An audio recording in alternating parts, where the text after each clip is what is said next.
canab qofna ma u dirin video qof loo dirane inuusan ahayn waa dareemi kartaa qofkii aqli lagu dareemi karaa videos snapkeedu ku jiro waana laga jabsaday waxaa aad baraha bulshada u haysta muuqaal ay aad u raaxaysanayso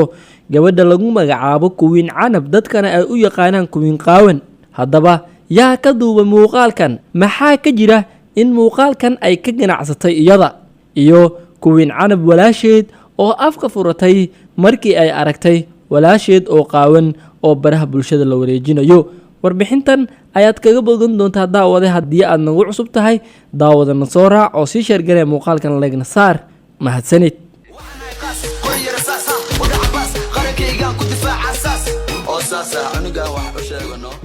aan ku bilaabnay warbixinteena gabadhan lagu magacaabo Queen Canab ayaa muuqaal iska soo duubtay iyada oo musqul ku jirta kadibna naasaheeda iyo cawradeeda ku salaaxaysa gacmaheeda taas oo muujinaysa in qof ay taleefan ka wada hadlayaan oo ay ugu raaxeynayso markii gabadhan laga helay muuqaalkan ayaa lagu faafiyay baraha bulshada ay wada isticmaalaan qofkii arkaba waxa uu la wadaagay qofkii kale oo ay saaxiibada ahaayeen taas oo keentay in kala bar dadka uu wada gaaro muuqaalka waxa ay noqotay maadeys ay dadku ku maadeysanayeen maanta oo idil waxaa ka soo hadlay dad badan oo caan ah iyaga oo wada dhaliilay gabadha dadka ka soo hadlay waxaa ka mid ah Farxiyo Kabayare iyada oo wiilasha Soomaaliyeed ku amartay in gabar walba oo isticmaasha TikTok ay tumaan si ay u yaraato gabdhaha iyaga oo diracyo wata biyo isku shubaya ama iyagoo qaawan muuqaalo iska soo duuba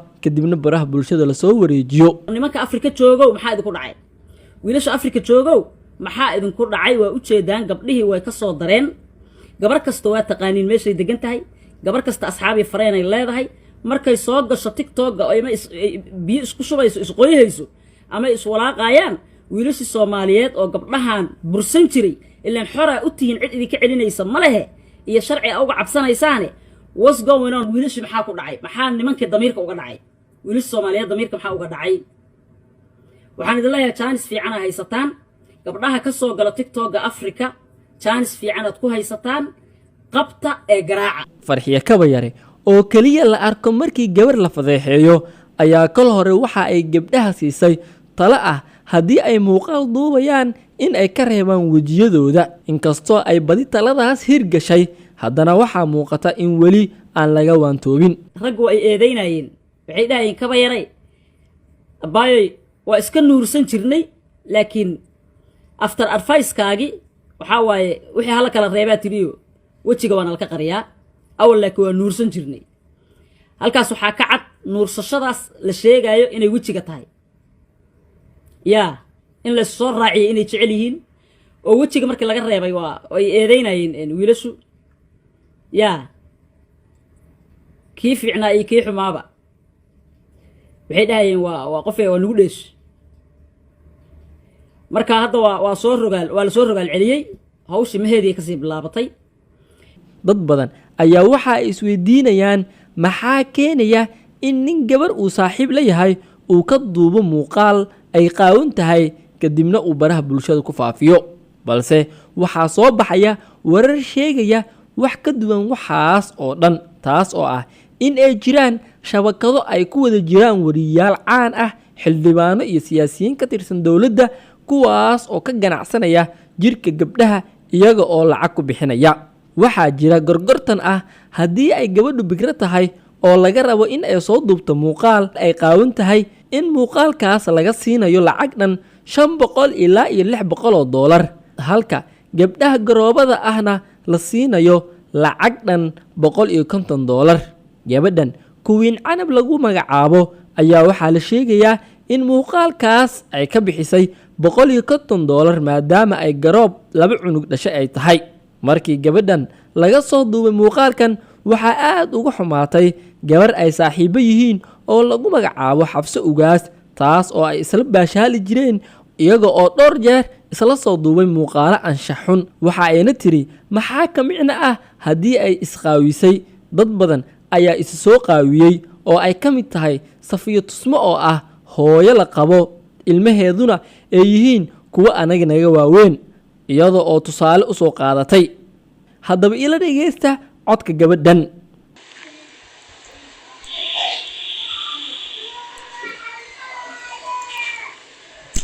qofna ma u dirin video qof loo dirane inuusan ahayn waa dareemi kartaa qofkii aqli lagu dareemi karaa videos snapkeeda ku jiro waana laga jabsaday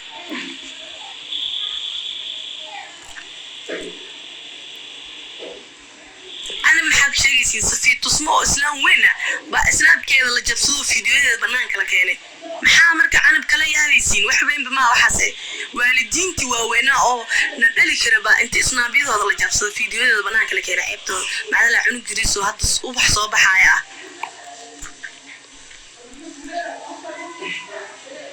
إذا قال محيس كودو بيجير كذا صويا ما لها مقف على له ما ضال له ويستوبي كرت اختياري له هذيك باستوبتا بحوين مية الله أكبر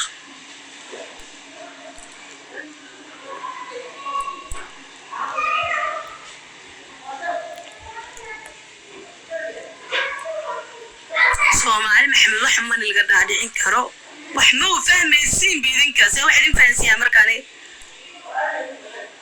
وقالك أنا بدارب طلوق خيمون جاوال سبيل سنويا بل وحا كاش عارقنو أكوا عامس هنو خباب ما يهسا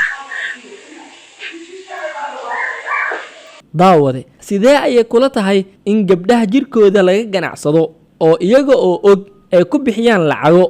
sidee ayay kula tahay dadkaas aan soo sheegay ee caanka ah oo siyaasiyiin xildhibaano iyo wariyaal isugu jira in ay gabdhaha sumcaddooda ay ku ciyaaraan oo ay lacago dul saaraan jirkooda iyagoo aan la qasbaynna ay iska soo duubaan muuqaalo iyagoo loo sheegayo qiimaha ay kaliyihiin gabar iyo garoob aragtidaada daawada waa inoo muhiime qaybta hoose ee fikradaha lagu wadaago ka soo dhiiba aragtidaada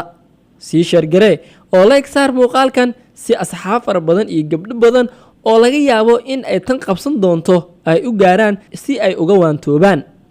aad baad u mahadsan tahay daawashadaadu waa inoo muhiim raggu ay eedaynayeen waxay dhahayeen kaba yaray abaayoy waa iska nuursan jirnay laakiin after advice-kaagi waxaa waaye wixii hala kala reebaa tiriyo wejiga waana laka qariyaa awal laakiin waa nuursan jirnay halkaas waxaa ka cad nuursashadaas la sheegayo inay wejiga tahay yaa in la soo raaciyay inay jecel yihiin oo wejiga markii laga reebay waa ay eedaynayeen wiilashu yaa kii fiicnaa iyo kii xumaaba waxay dhahayeen waa qof waa nagu dheesh marka hadda waa la soo rogaal celiyey hawshii maheedii kasii bilaabatay maxamed buskut waxaan kuu sheegaa walaalkayo waa mahadsan tahay rag badan oo adiga camal